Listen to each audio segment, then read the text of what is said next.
কিছুদিন আগে যারা চিকেন প্যাটিস আর ওই অলিপাবের গরুর মাংস খাওয়ানোর বিষয়টা নিয়ে অনেক বড় বড় কথা বলছিলেন, অনেক ভিডিও তৈরি করছিলেন, আজকে তারা হঠাৎ করে চুপ হয়ে গেছে যখন দেখছে অ্যাকোয়াটিকাতে জিহাদিরা গিয়ে লাইভ মিউজিক কনসার্ট বন্ধ করে দিচ্ছে। তার কারণ এটা রমজান মাস আর মুসলিমদের কাছে এই গান বাজনা হারাম, সেই কারণেই তারা সেখানে গিয়ে মিউজিক কনসার্টটা বন্ধ করে দিয়েছে। যারা জানেন না বিষয়টা, আমি অনুরোধ করব এই ভিডিওটা আগে আপনারা দেখুন।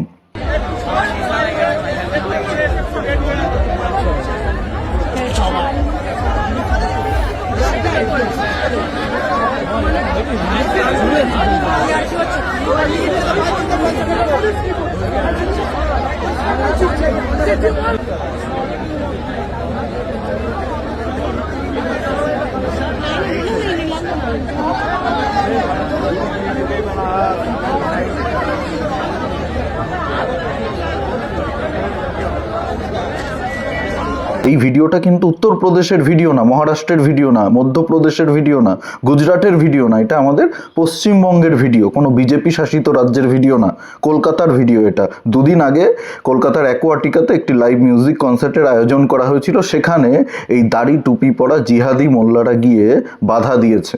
গান বাজনা কিছুতেই বাজানো যাবে না, লাইভ মিউজিক কনসার্ট বন্ধ করতে হবে, তার কারণ রমজান মাস চলছে, রোজার মাস চলছে, আর গান বাজনা ইসলামে হারাম, নিষিদ্ধ।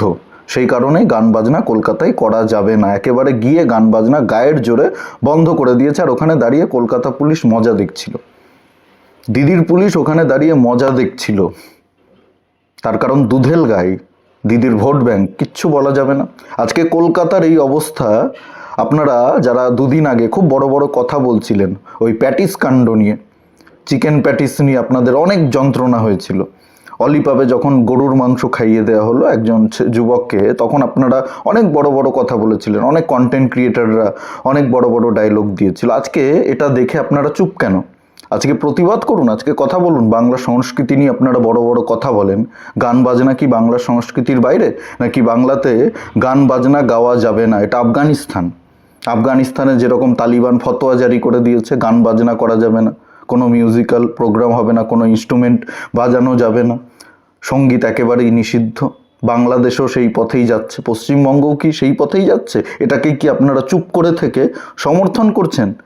কলকাতার বুকে আজকে এই অবস্থা হলে ভাবুন মুর্শিদাবাদের কি অবস্থা, মালদার কি অবস্থা, দক্ষিণ 24 পরগনার কি অবস্থা। আমি কিন্তু কোনো ফেক ভিডিও দেখিয়ে আপনাদেরকে বিভ্রান্ত করছি না, মিথ্যে খবর বলছি না।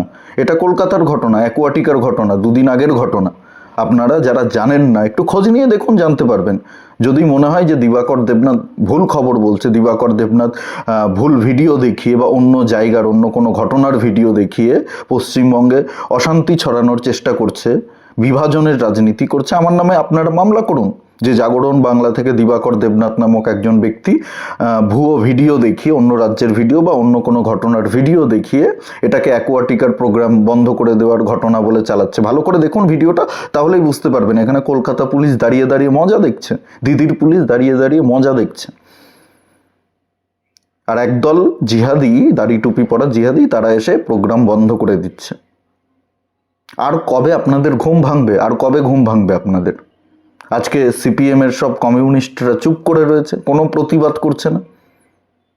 আসামে না কোথায় ওই আমার সোনার বাংলা গাওয়া নিয়ে একটা গন্ডগোল হয়েছিল, বাংলাদেশের জাতীয় সঙ্গীত, সেটা নিয়ে একেবারে রাস্তায় রাস্তায় স্ট্রিট কর্নার করে খুব বড় বড় কথা বলেছিল, প্রতিবাদ করেছিল। আজকে যখন কলকাতার বুকে, পশ্চিমবঙ্গের রাজধানী কলকাতা, পশ্চিমবঙ্গের ক্যাপিটাল, সেইখানে এই ধরনের ঘটনা ঘটছে, মিউজিক কনসার্ট বন্ধ করে দেওয়া হচ্ছে। আরে তোরা তোদের মতো রোজা পালন কর, মিউজিকের মতো হবে। তোদের অ্যাকোয়াটিকাতে আসতে তো কেউ বলেনি। অ্যাকোয়াটিকাতে ঢুকে এই যে প্রোগ্রামটা বন্ধ করে দেওয়া হলো গায়ের জোরে, আর পুলিশ দাঁড়িয়ে দাঁড়িয়ে মজা দেখছিল, এটা নিয়ে আপনারা প্রতিবাদ করছেন না কেন? আপনারা চিকেন প্যাটিস নিয়ে অনেক কথা বলেছেন, অনেক প্রতিবাদ করেছেন। আপনারা ওই গরুর মাংস খাওয়ানোর ঘটনা নিয়ে অনেক প্রতিবাদ করেছেন, ওটাকে জাস্টিফাই করার চেষ্টা করেছেন। কলকাতার রাস্তা আটকে দিয়ে যখন নামাজ পড়া হয় তখন আপনারা দেখতে পান না। কলকাতায় যখন মিউজিক কনসার্ট বন্ধ করে দেওয়া হয় তখন আপনারা দেখতে পান না। এটা কি আফগানিস্তান? পশ্চিমবঙ্গটা কি আফগানিস্তান হয়ে গেছে? নাকি এটা ইসলামিক একটা রাজ্য, ভারতবর্ষের বাইরের একটা রাজ্য যেখানে ভারতবর্ষের কোনো আইন কানুন চলবে না। পুলিশের তো কিছু করার নেই, পুলিশের হাত বাঁধা, পুলিশ চাইলেও কিছু করতে পারবে না। অনেক পুলিশ কর্মীদের সঙ্গে আমার পরিচয় রয়েছে ব্যক্তিগতভাবে, তারা আমাকে বলেন যে আমরা এগুলো দেখে সহ্য করতে পারি না, কিন্তু আমাদের হাত বাঁধা, আমরা কিছু করতে পারবো না। তার কারণ সরকার চায় না পুলিশ কোনো ব্যবস্থা নিক।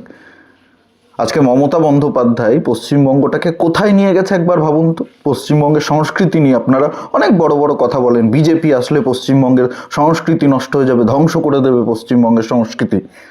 আর আজকে কি হচ্ছে? এটা পশ্চিমবঙ্গের সংস্কৃতি, এটা পশ্চিমবঙ্গের কালচার, এটাকে আপনারা সাপোর্ট করছেন। এই রাস্তায় আপনারা পশ্চিমবঙ্গকে নিয়ে যেতে চাইছেন? কি চাইছেন আপনারা? পশ্চিমবঙ্গটাকে বাংলাদেশ বানিয়ে দেওয়া হোক, আফগানিস্তান বানিয়ে দেওয়া হোক? এখন অন্তত চোখ খুলে সত্যটাকে দেখুন, সত্যটা স্বীকার করুন, না হলে আগামী দিনে আরও কঠিন পরিস্থিতি হবে, আরও ভয়ঙ্কর পরিস্থিতি হবে। তখন কথা বলার ইচ্ছে থাকলেও কথা বলতে পারবেন না। এই বিষয়ে আপনাদের কি মতামত অবশ্যই কমেন্টে জানাতে ভুলবেন না। আর ভিডিওটি প্রচুর পরিমাণে শেয়ার করুন, সকলের কাছে পৌঁছে দিন। আর জাগরণ বাংলা ইউটিউব চ্যানেলে নতুন হলে অবশ্যই চ্যানেলটি সাবস্ক্রাইব করে পাশে থাকুন, পাশের বেল আইকনটি প্রেস করে দিন। আমাদের প্রতিটি ভিডিওর নোটিফিকেশন আপনাদের কাছে সবার আগে পৌঁছে যাবে। সবাই খুব ভালো থাকুন, সুস্থ থাকুন, আশেপাশে সবার খেয়াল রাখুন। জয় হিন্দ, বন্দে মাতারাম, ভারত মাতা কি জয়।